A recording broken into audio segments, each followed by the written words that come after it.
Hello, I'm Dr. Sam and this is Dr. Sam's Health. Today I would like to talk about being overweight and about our attempts to lose weight and why we fail in this attempt. As you know, the problem of obesity is huge. Approximately 1/3 of Americans and Canadians are in fact obese and even more are overweight.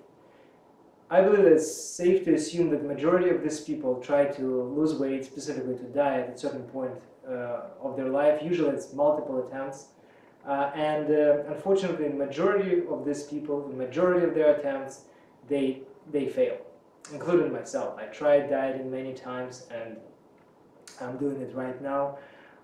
And I think I've got very good first-hand experience with the diets, and also I've done enough research to talk about the reasons why people tend to fail.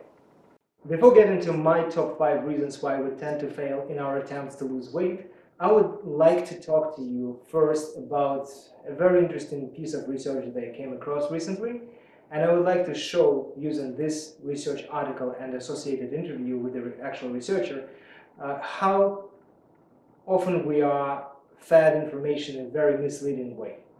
Recently, I came across a very interesting interview with an associate professor of psychology from UCLA, Dr. Mann, who was talking about her research project, which was dedicated to weight loss and how quickly people are regaining weight. And her research was actually very good, but her conclusion was that diets do not work. And being a fitness aficionado, being someone who is dieting half of his life, who is actually sold on diets, and being a researcher, I was actually shocked to hear that, especially given that the person who is presenting this information seemed to be a valid researcher. So what I have done is I have actually found her article, and I will post the link to this article on my website for your information, and actually read it. Majority of people don't read them, they just read the abstract or read the interviews, like the one that Dr. Mann gave. So if we go into the article, we can analyze what was happening there. So what they have done was they took a number of studies. They have conducted actually very good systematic review of multiple studies that were focusing on weight loss and diets. But on top of weight loss, they actually picked all the studies that had some sort of a long-term follow-up period. In their case, on average, it was around 5 years. And they looked at the people who dieted for a short period of time, and then they looked at their final outcomes. So from the get-go, if you go through the article, they have over 30 studies included. You can actually see that diets work. That's the very first conclusion I made, just because pretty much every single study included into their systematic review showed that people who are following their diet are losing weight.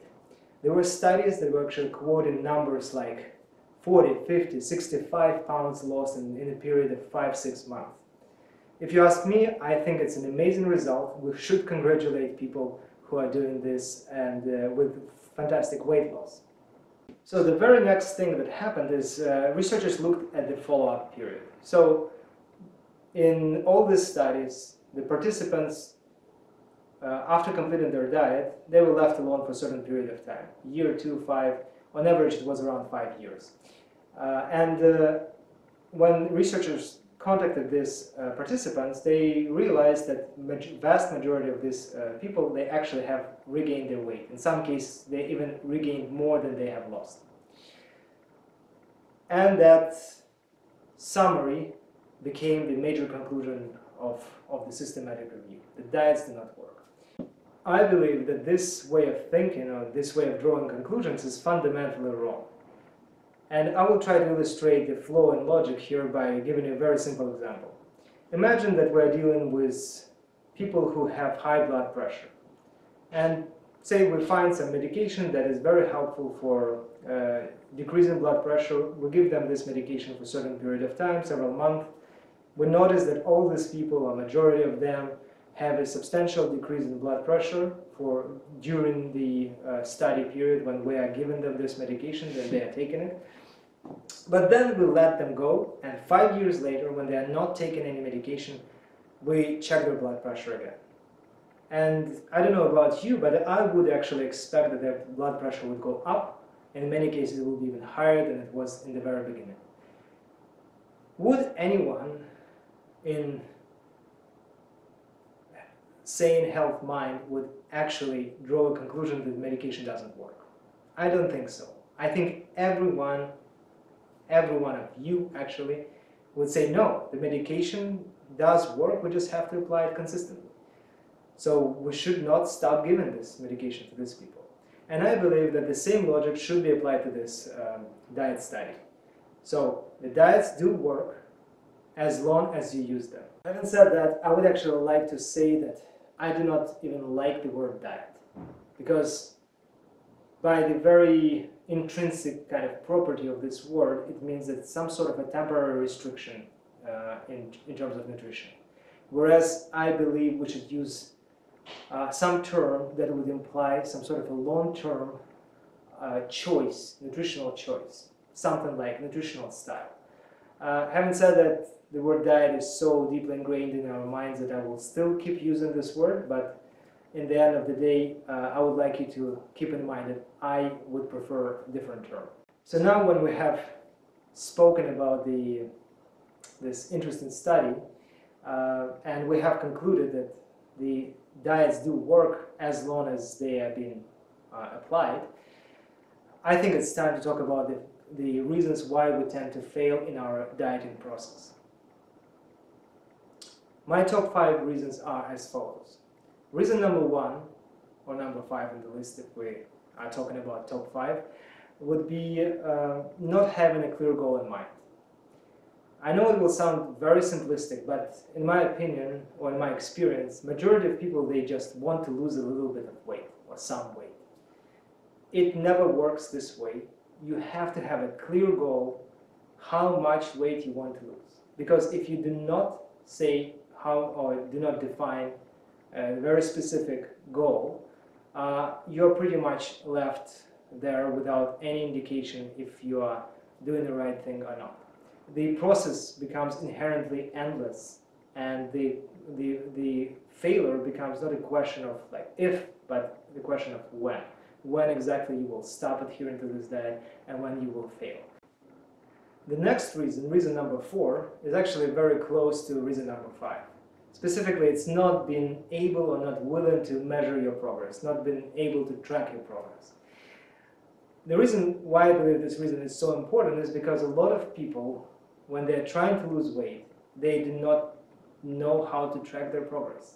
I know a lot of people who want to lose some weight, again, some weight without having a specific goal, and they do not even know how to measure their weight. They do it inconsistently in different times of the day, in a different state of hydration, before food, after food, first thing in the morning, last thing at night. It is almost impossible to actually have a coherent picture of your progress if you are doing it this way.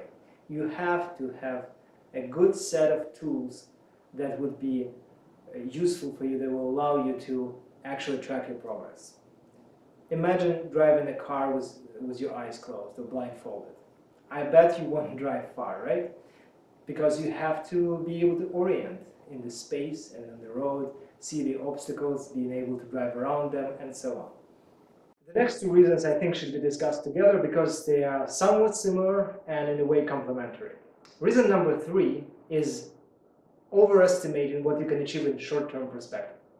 Meaning that a lot of people, when they're starting to lose weight, they think about absolutely megalomaniac goals. They think that they can lose 30 pounds in 30 days. They think that they can lose certain amount of inches on their waist in a week, and so on. A lot of people are actually trying to lose weight in spring just before their summer vacation and so on.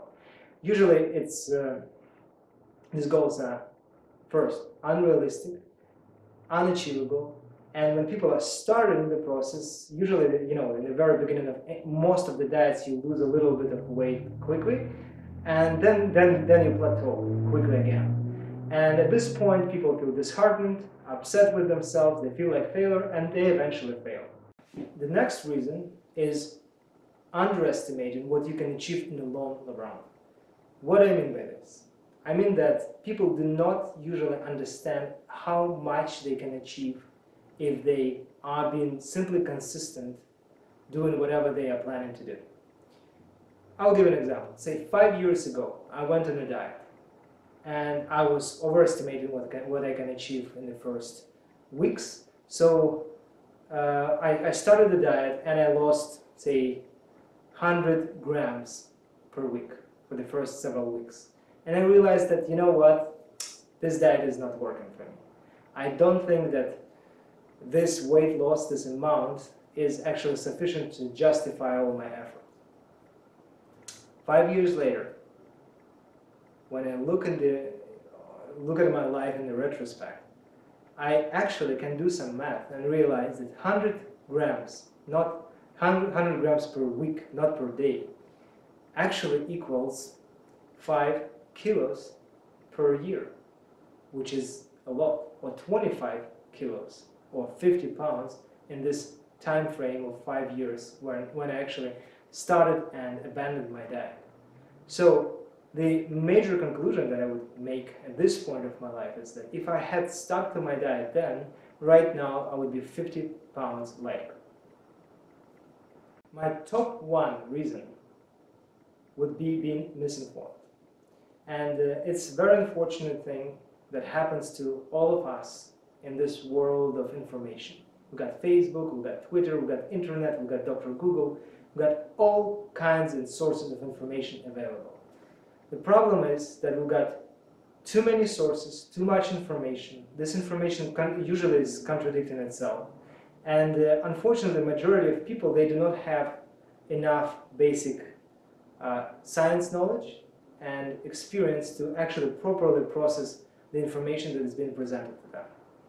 A very good example would be this specific systematic review that I was quoting earlier in this video, when a group of researchers from UCLA, which is a very well-established university, very well-established researchers, they did a research which was valid, but the conclusions they drew were misleading. And the way the information was presented to you and to me was even more misleading, and actually I would call it disheartening and shocking and demotivating. So according to these researchers, we should not even try to diet. We should keep being overweight. I would like to actually say that the main reason why I have started this Dr.Sam health project is to work on this reason. Reason number one. I want to provide you with a good, neutral, unbiased information based on my knowledge, my medical knowledge, my experience in research, and my experience on personal level as a fitness aficionado, the guy who works out and diets.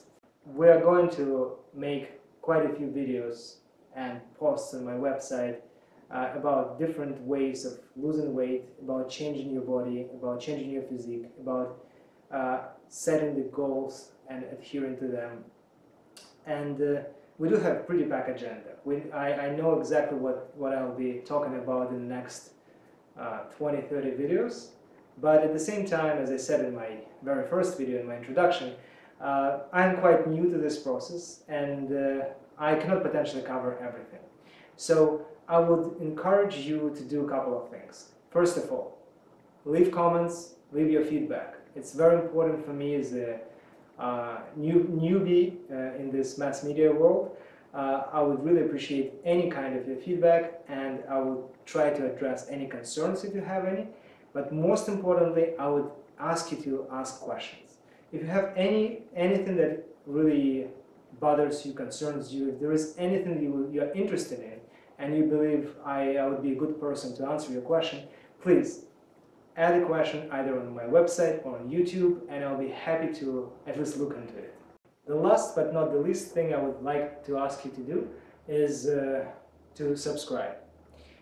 It is very important for us to have some sort of a public support, and you can do it in 3 ways. You can watch our videos, You can like them or not, leave comments. And the third way is subscribing. The more subscribers we have, the more confident we are that we're doing the right thing. And I hope that we'll have lots of subscribers, a lot of attention, and I hope we will be able to generate really good content for you. Having said that, I wish you all the best in your transformation, and I'll see you in my next video.